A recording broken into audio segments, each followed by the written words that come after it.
প্রসারের যে নির্দিষ্ট বয়স আছে সেটাই থাকবে। যে কোনো বয়সে যে কোনো মেধাবৃত্তিতে যে কোনো লোক চাকরি ক্ষেত্রে ঢুকতে পারবে।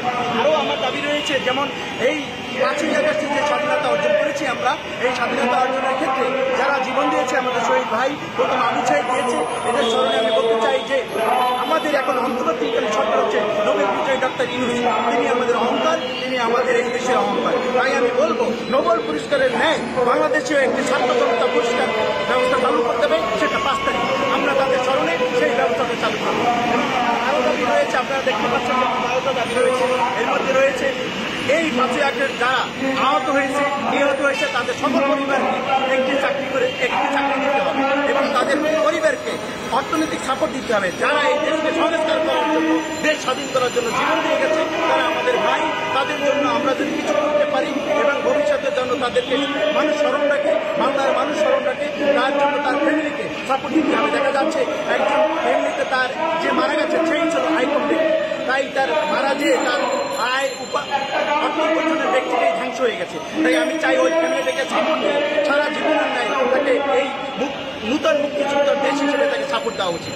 এবং তার যারা অঙ্গহানি এবং যারা আহত চিকিৎসায় আছে তাদেরকে সবাইকে আমাদের বীরের মর্যাদা দিতে হবে এবং 5ই আগস্টের নূতন আপনার ছাত্র জনতা যোদ্ধা হিসেবে বীরের উপাধি দিতে হবে। আরও আপনারা জানেন যে আমার অনেকগুলো দাবি রয়েছে, আমি আশা করি দেশের বাংলাদেশের জনগণ আমার এই দাবির সাথে একাত্মতা ঘোষণা করে এবং অন্তর্বর্তীকালীন এই দাবির সাথে একাত্মতা ঘোষণা করে এই দাবিগুলো যৌক্তিক দাবিগুলো মেনে নেবে। আরেকটা দাবি আপনারা দেখেছেন যে বাংলাদেশের প্রধানমন্ত্রী সংসদ সদস্য, কোনো সংসদ সদস্য 2 বারের দেশের প্রধানমন্ত্রী শপথ গ্রহণ করতে পারে না।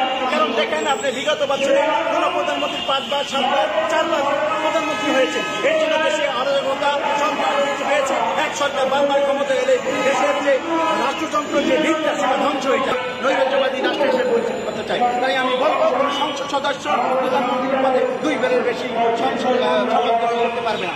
আমাদের ইতিমধ্যে আমাদের দেশের তারেক রহমান ঘোষণা দিয়েছেন যে পরপর 2 বার কোনো প্রধানমন্ত্রী শপথ গ্রহণ করতে পারবে না। তবে তার দাবির সাথে আমি যৌক্তিক দাবি পরপর না, 2 বারের বেশি কোনো প্রধানমন্ত্রী শপথ গ্রহণ করতে পারবে না।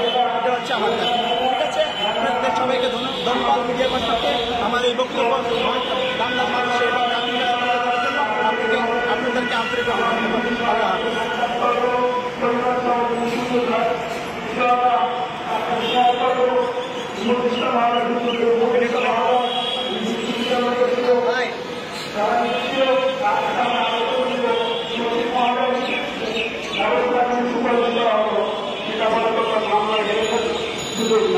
ভবিষ্যতে যদি স্বাধীনতা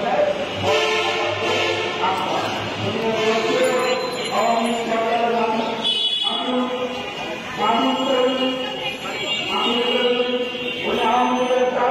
বিদ্যুৎ মন্ত্রণালয় উন্নয়ন বিভাগের আগে নমস্কার।